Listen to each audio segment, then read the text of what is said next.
Amém. Olha, eu tô tão feliz que você está aqui nessa mensagem, e eu tenho certeza que Jesus vai falar com você. 9:18 de Provérbios diz o seguinte: onde não há visão profética, o povo perece, mas aquele que guarda a palavra, esse é feliz. Olha, eu estou em uma outra versão aqui que eu deixei no meu telefone. Aqui diz palavra profética, mas nessa versão, se eu não me engano é a NTLH, diz assim: aonde não há visão. Veja, visão é uma janela aberta do futuro, aonde você consegue olhar e saber aonde você vai chegar. É como se você tivesse uma direção do porquê está vivendo o que vive e aonde isso pode te levar. Eu chamo isso de propósito, de fato. O propósito é saber o porquê você nasceu, né? Para que eu nasci? Eu acho que essa é uma das perguntas filosóficas do ser humano mais profundas de todas, né? Que é: por que eu nasci? Por que você nasceu? E essa palavra, ela nos deve movimentar a vida toda, pelo menos até uma boa parte dela. E ela deve nos movimentar até o dia que a gente encontra uma razão, um motivo, a ponto de você dizer: agora eu entendi. Agora eu entendi porque sou o que sou. Agora eu descobri a razão da minha existência. E há uma diferença brutal quando você fala com pessoas que sabem do seu propósito para pessoas que não sabem do seu propósito. É como se fosse um abismo de escolhas e de histórias. Você consegue olhar e você vê que um vive, o outro existe. E existir e viver são completamente diferentes.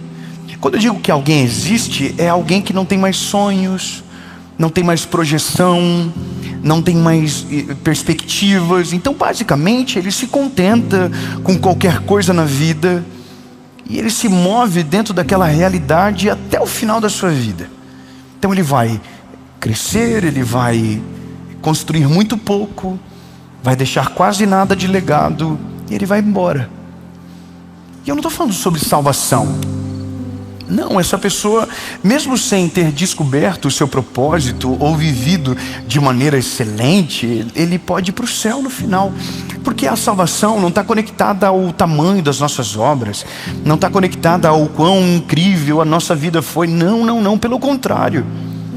O Evangelho nos dá a garantia da salvação pelo reconhecimento de que Cristo é o nosso Salvador e que, de fato, somos o pecador que Ele foi para a cruz para salvar. Não é pelas nossas obras, não é por quão incrível a gente foi, ou por quão maravilhoso, não é por isso. Entende? Uma coisa não tem nada a ver com a outra. Porém, todavia, a Bíblia vai dizer que fé sem obras, ela é morta. Se a fé que eu tenho em Jesus não promove uma diferença, uma mudança na minha vida, é um pouco estranho. Eu me lembro de um amigo que um dia me deu um conselho, e uma das coisas que ele falou no conselho foi interessante. Ele disse que não tinha sentido graça sem resultado.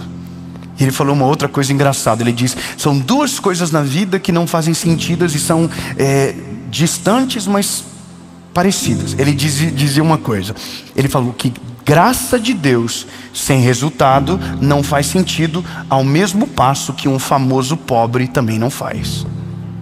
Eu achei interessante aquilo, muito mais pela questão da graça sem resultado, porque graça você recebe sem merecer. E se você recebe sem merecer e não usa isso para a glória de Deus, não é só um desperdício, é uma ingratidão. Então esquece a outra parte do conselho e foca somente nisso que eu estou te falando. Graça sem resultado não faz sentido. E o que a gente vê no nosso tempo é mais ou menos assim. Começa-se a vida com muita vontade de viver. Começa-se a jornada com muitos sonhos, com muitas coisas maravilhosas. Só que aí a vida, ela dá conta de pouco a pouco, tirar esses cenários de esperança do nosso coração. E começa a parecer que a gente já está tarde demais para dar certo na vida, que a gente já está tarde demais para viver o nosso propósito, ou porque como se a gente não tivesse descoberto em tempo, então agora tarde demais para viver um novo tempo, e a gente vai deixando de viver e começa simplesmente a existir.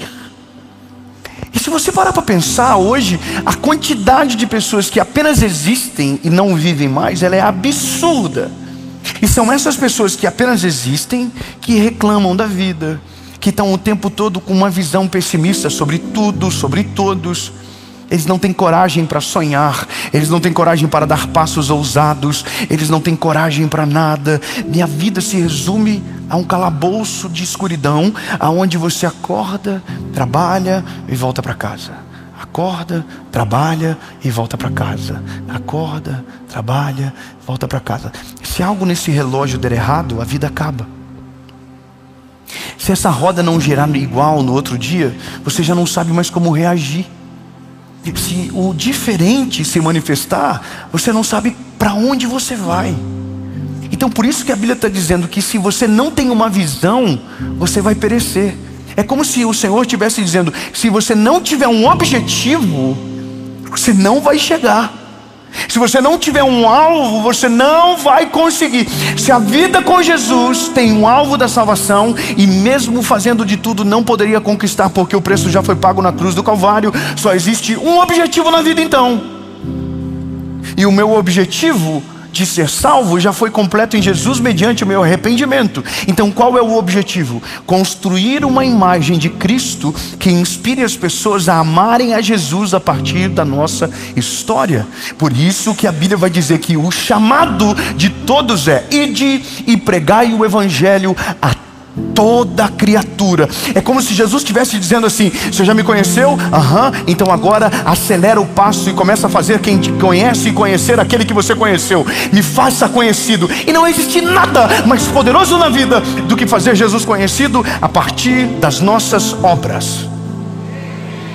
Obras dignas de alguém que ama Jesus, obras dignas de alguém que foi impactado pelo Evangelho e agora está mudando a vida de alguém. E eu não estou falando de um carro importado, não estou falando de uma casa gigante, não, lindo. Eu estou falando de uma família que não se quebra na tempestade. Eu estou falando de filhos que honram os pais. Eu estou falando de famílias que não se quebram, que não se derrubam, que permanecem.